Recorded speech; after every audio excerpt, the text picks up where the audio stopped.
20h et c'est un réel plaisir de vous retrouver pour cette nouvelle page d'information. Bonsoir à tous. À la une de ce soir. D'ici le début de l'hivernage, des lits et des servitudes des marigots de Bamako vont être démolis afin de prévenir les inondations. L'opération de déguerpissement et de démolition pilotée par la Direction nationale de l'urbanisme et de l'habitat est estimée à 3 milliards 900 millions de francs CFA. Vous allez avoir les détails dans cette édition. Plus de 4 millions de personnes sont menacées par l'insécurité alimentaire, dont 100 000 en situation d'urgence. Des chiffres qui ont été donnés par le Conseil national de la sécurité alimentaire. Les détails à suivre dans ce 20h. Dans le rapport de Global Terrorism Index 2024, le nombre de décès liés aux attaques terroristes au Mali est passé de 763 en 2023 à 604 en 2024, soit une baisse de 21%. Ce chiffre s'explique selon le rapport par l'intensification des opérations menées par les forces armées maliennes contre les groupes terroristes. Et voilà donc pour les sommaires.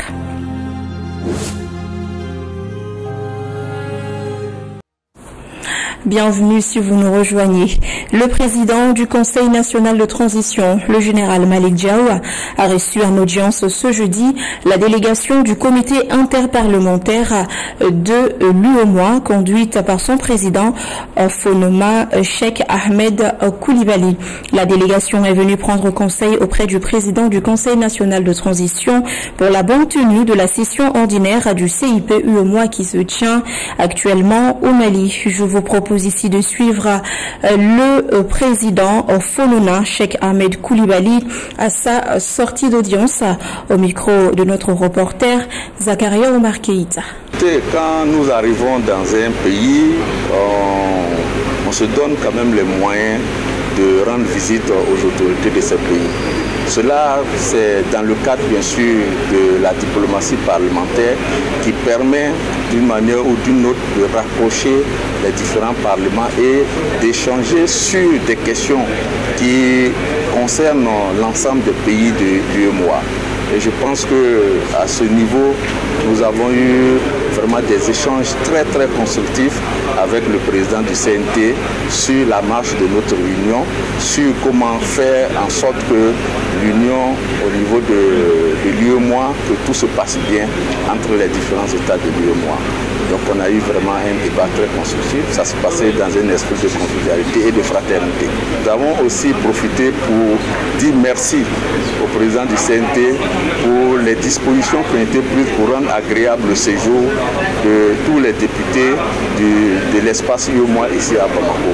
Et nous lui avons demandé donc de transmettre au président de la République, son Excellence Assimi Goïta, toute notre infinie gratitude pour toutes ces dispositions qui ont été mises à notre disposition, bien sûr, pour rendre beaucoup plus agréable notre séjour ici en terre malienne.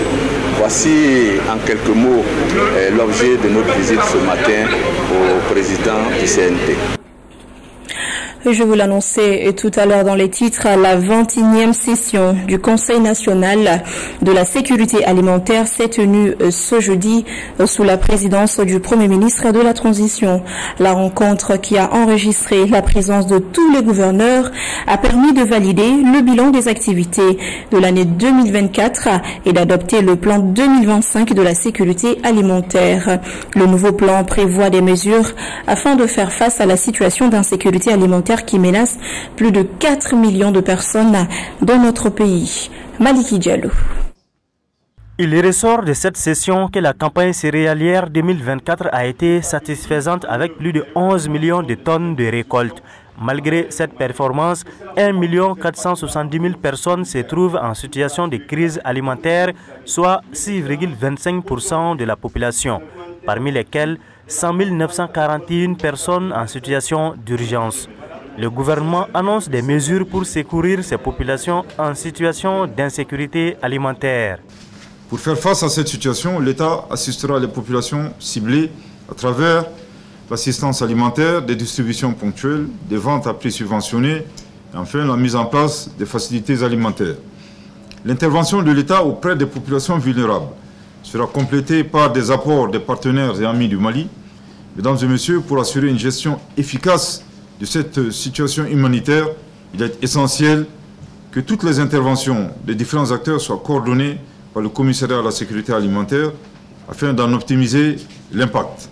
Cette session a permis au gouvernement et aux partenaires d'adopter le plan d'action 2025 du commissariat à la sécurité alimentaire. Le plan de réponse de l'alimentation est articulé autour des activités suivantes, de distribution alimentaire gratuite qui vont être acheminées au profit de 1 400 000 personnes. C'est l'ensemble du pays, dans l'ensemble des communes du Mali. L'accent étant mis sur les zones les plus touchées du centre et du nord-est du pays. Mais aussi, il comprend aussi des actions de renforcement de la résilience, de renforcement des moyens d'existence des populations qui sont dans une situation de crise, de sécurité alimentaire modérée pour éviter qu'elles basculent dans une situation de crise en raison de la période de soudure. Enfin, le Premier ministre a instruit le ministre commissaire à la sécurité alimentaire à accélérer le rythme des réformes du dispositif national de sécurité alimentaire pour l'amélioration des moyens contre l'insécurité alimentaire. Je l'annonçais également au début du journal, le rapport de Global Terrorism Index 2024 fait état de moins de décès liés aux attaques terroristes au Mali. Leur nombre est passé de 763 en 2023 à 604 en 2024, soit une baisse de 21%. Le rapport souligne que ce résultat s'explique par l'impact de l'intensification des opérations menées par les forces armées maliennes contre les groupes terroristes. Omar Koïta nous en parle. Dans ses rapports publiés sur l'impact des attaques terroristes dans le monde, le Mali figure parmi les 4 pays les plus affectés par le terrorisme. Selon le rapport Global Terrorism Index 2024, le Sahel demeure pour la 2e année consécutive la région la plus touchée au monde, représentant plus de la moitié de tous les décès dus au terrorisme et 19% des attaques dans le monde en 2024. Et de préciser que le Burkina Faso pilote la tête de liste de ces classements funestes devant le Niger et le Mali. Le Burkina Faso demeure le pays le plus touché avec 20% des attaques. Malgré que le Mali soit parmi les 4 pays les plus affectés par le terrorisme, les rapports du Global Terrorism Index 2024 estiment que le nombre de décès dus au terrorisme a diminué pour la 2e année consécutive. Selon les rapports, le Mali a enregistré 604 décès dus à 201 attaques, soit une réduction de 21% du nombre de décès et d'attaques par rapport à l'année précédente. Ce chiffre est en baisse par rapport au bilan de l'année 2023, durant laquelle les attaques liées au terrorisme ont fait 763 morts. Et d'ajouter que le terrorisme a diminué dans la plupart des régions du Mali, telles que Gao, Ségou, Koulikoro, Tombouctou, qui ont connu moins d'attaques et de décès liés au terrorisme en 2024. Par ailleurs, soutient les rapports, la capitale malienne, qui était depuis 2016 épargnée par les décès liés au terrorisme, a connu en 2024 des activités terrorisme pour la première fois, à savoir les attaques terroristes contre l'école de la gendarmerie et l'aéroport militaire de Bamako le 17 septembre 2024, qui ont fait des dizaines de morts. Sur un tout autre registre, les rapports indiquent que la baisse du nombre de décès et d'attaques est expliquée par l'impact de l'intensification des opérations menées par les forces armées maliennes contre le groupe terroriste, la dotation de l'armée malienne en équipement et moyens de combat plus sophistiqués explique cette donne. Malgré ce résultat, les rapports soulignent que les menaces persistent et les groupes extrémistes continuent d'exploiter l'instabilité dans les pays. Selon les rapports, près de 3/4 des attaques et des décès se produisaient dans la région des 3 frontières, Mali, Niger et Burkina. Le JNIM reste le groupe terroriste le plus important dans ces régions. Il a perpétré 77 attaques, faisant 322 décès en 2024, ce qui constitue son 2e bilan le plus lourd depuis la création du groupe en 2017, explique le rapport. S'agissant des activités funestes de l'État islamique, les rapports soutiennent que son activité a également diminué au Mali, enregistrant une baisse de 88% des décès et de 45% des attaques par rapport à l'année précédente.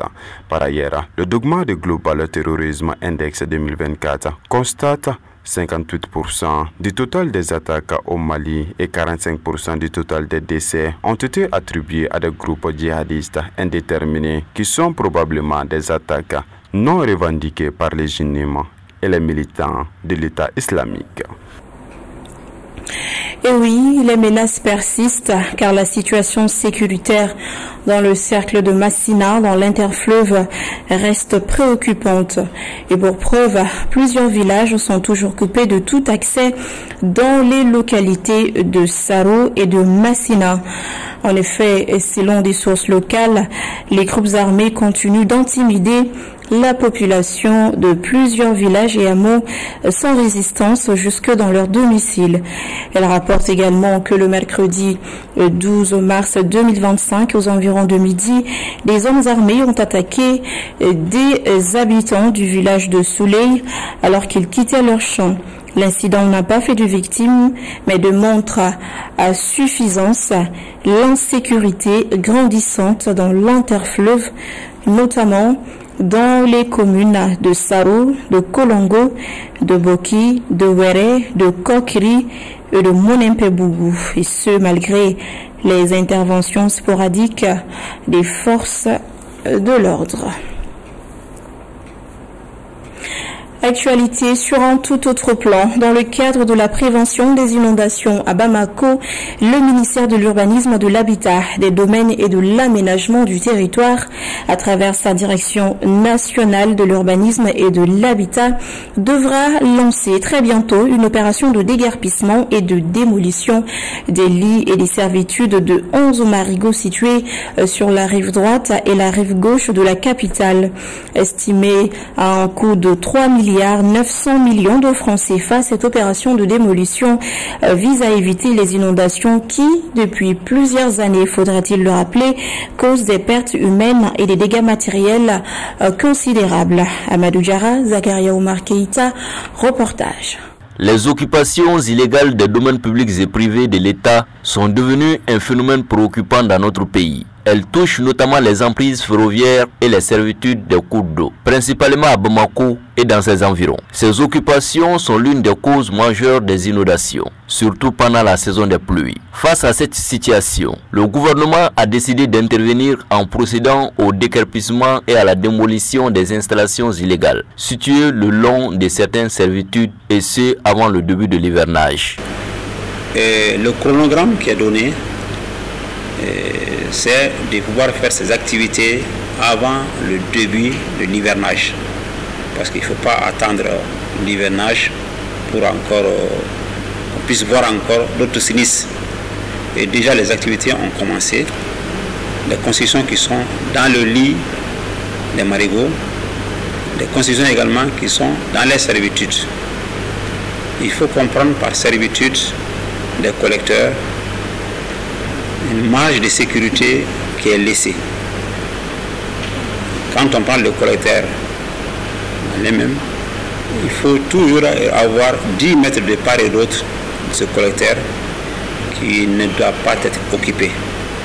C'est le domaine public qui est inaliénable, imprescriptible et insaisissable. Dans ce contexte, une identification et une évaluation des occupations illégales ont été effectuées. Toutes les personnes concernées par ces évacuations seront accompagnées par les autorités. Le ministère de l'économie et des finances a déjà notifié un montant pour les activités de démolition.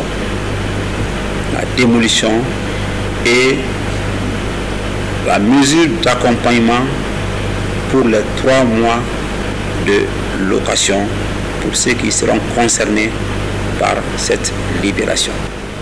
Les constructions ont fait l'objet d'évaluation. Donc les coûts sont connus. Ça a été évalué. Et c'est plus de, au moins on faisait, c'était plus de 750 quand même de concessions le long. Mais ce chiffre-là a évolué. Et depuis 2013, les services de l'Ibanese procédaient à l'évaluation des investissements dans ces lits et serviteurs,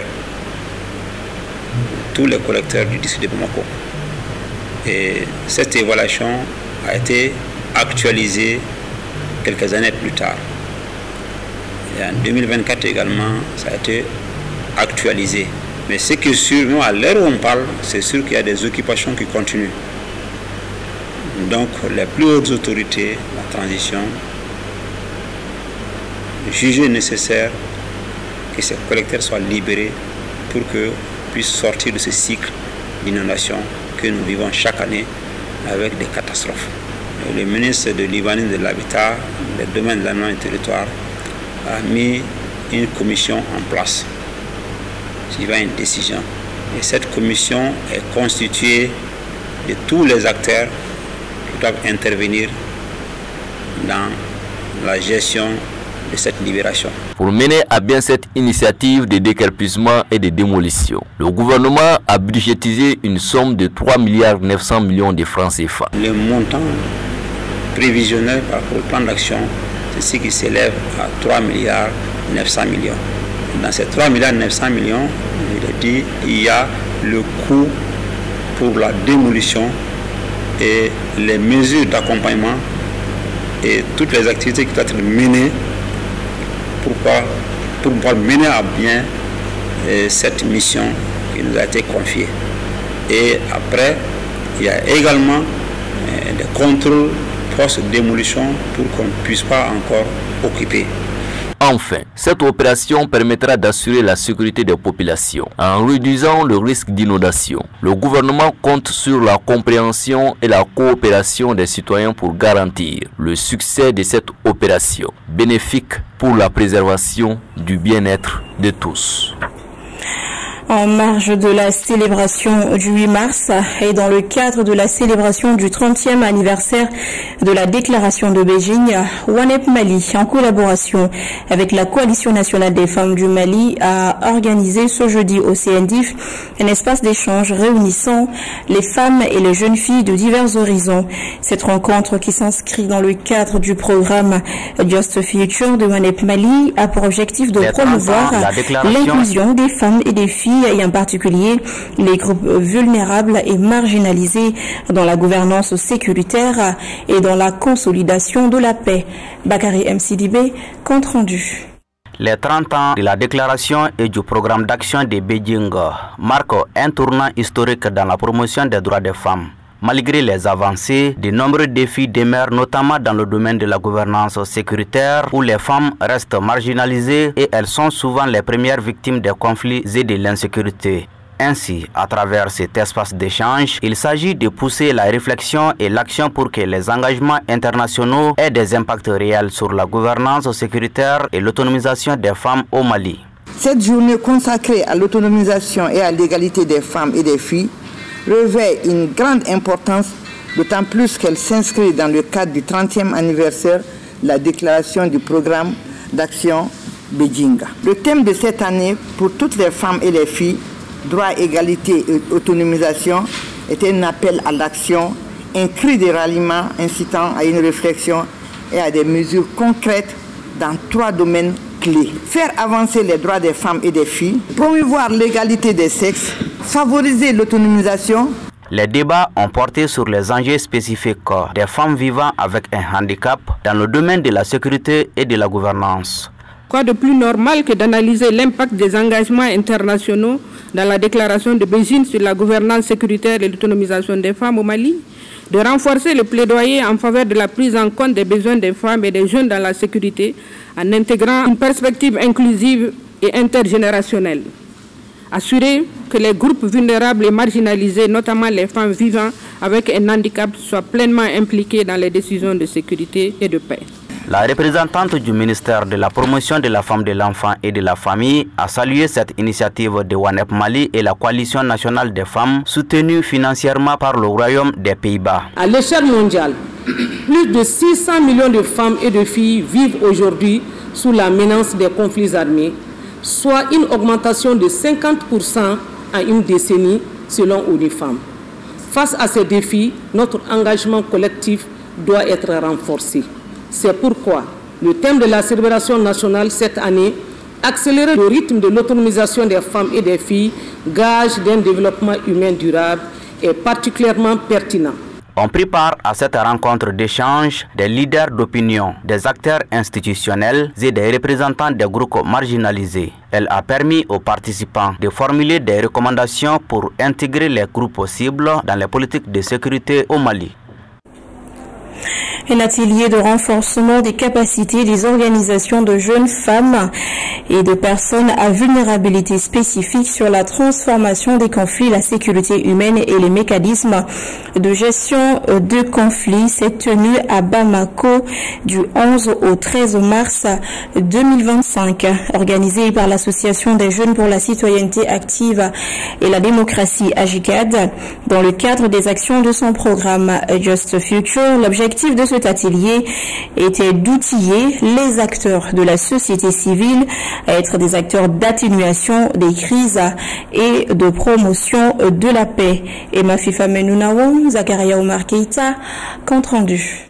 Au cours de ces 3 jours, les discussions ont porté sur l'analyse des conflits et l'identification des outils essentiels pour renforcer la cohésion sociale et promouvoir une paix durable. Dédiée aux organisations de jeunes, de femmes et de personnes en situation de vulnérabilité autour de la transformation des conflits, la sécurité humaine et les mécanismes de gestion des conflits, les organisateurs espèrent qu'après la formation, les participants pourront faire des plaidoyers pour leur inclusion dans les comités de gestion de conflits. L'objectif de cette formation, c'est de renforcer les capacités des organisations de jeunes, de femmes et des personnes vulnérables afin qu'ils puissent mener des actions de plaidoyer.